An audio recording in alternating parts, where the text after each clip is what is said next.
few years ago, I decided to give back to this great country and fight. President Trump was a guy that really was behind me in doing the Senate race. He's been behind me ever since. And today, I will announce that I will be the future governor of the great state of Alabama. There we go. Now, headline here, local Florida man runs for governor of Alabama.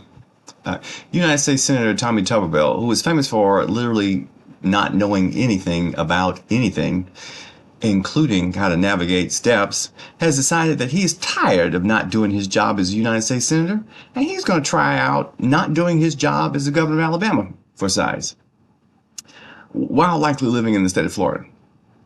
Now, he has seemingly done the impossible, which in making Donald Trump look like a Nobel laureate in comparison. So maybe it is possible that he will make us miss our current governor, Kay Ivey.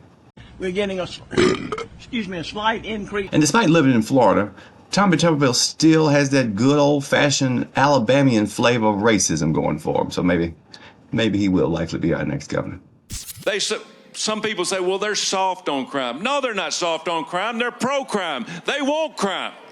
They want crime because they want to take over what you got. They want to control what you have. They want reparation because they think the people that do the crime are owed that. Bullshit. They are not owed that.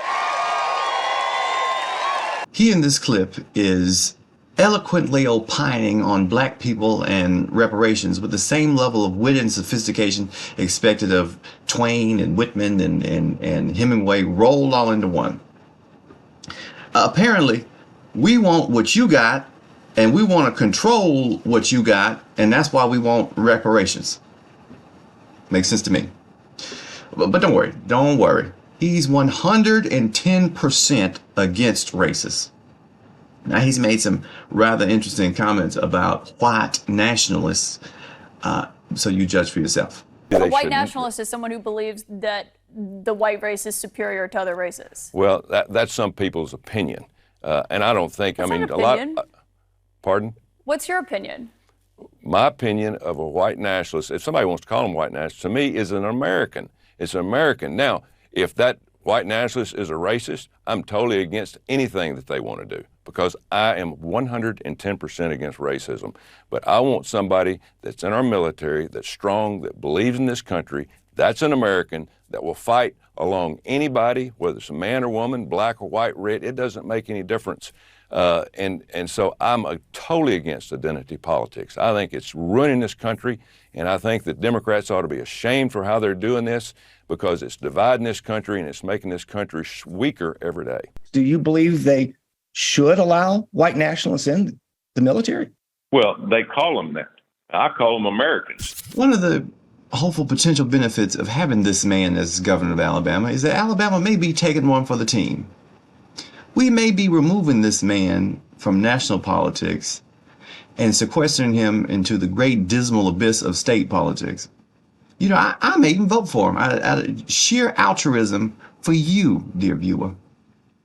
I mean, I won't, but it's something to think about. You know, maybe I would have an easier time voting for him if I thought he could successfully pass the 7th grade civics course or identify who we fought in World War II.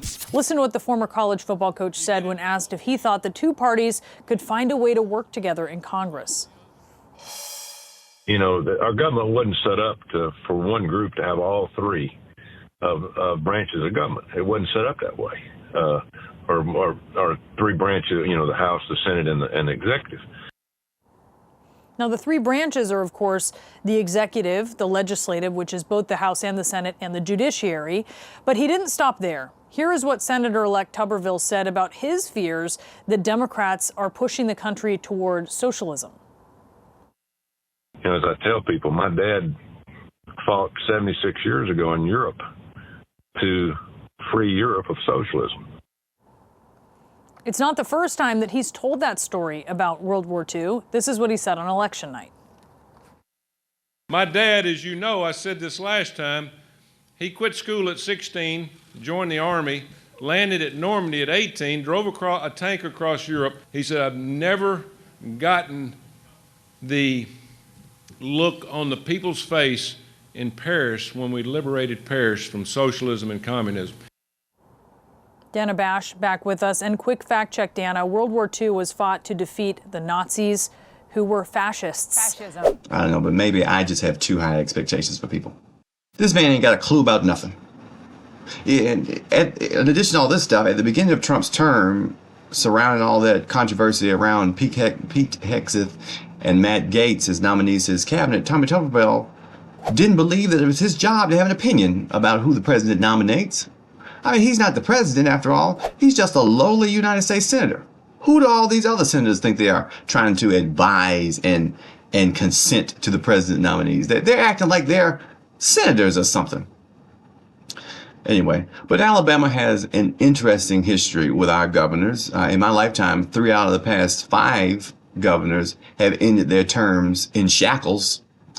And our current governor, Kay Ivey, has got to have absolutely the best PR team on the face of this planet, because it's been weekend at Bernie's with her for the past 10 years, which may admittedly be an improvement. Like I said, interesting past. But Alabama has to be careful because we have a really powerful governor. We don't have home rule in the state, meaning that decisions made at the municipal and county level are made in Montgomery at the state capitol. So in this era of Trump, where Republicans are dismantling the federal government bit by bit, lob by lob, and Alabama, which does not rank highly in areas like healthcare and education. And so how we exist in a world with a dismantled Department of Education and hundreds and hundreds and hundreds of millions of dollars, billions of dollars being gutted from Medicaid, we got a lot to lose. So all that considered, I have one bit of sage advice. Do not vote for Tommy Tuberville for governor or for anything else, but specifically for governor.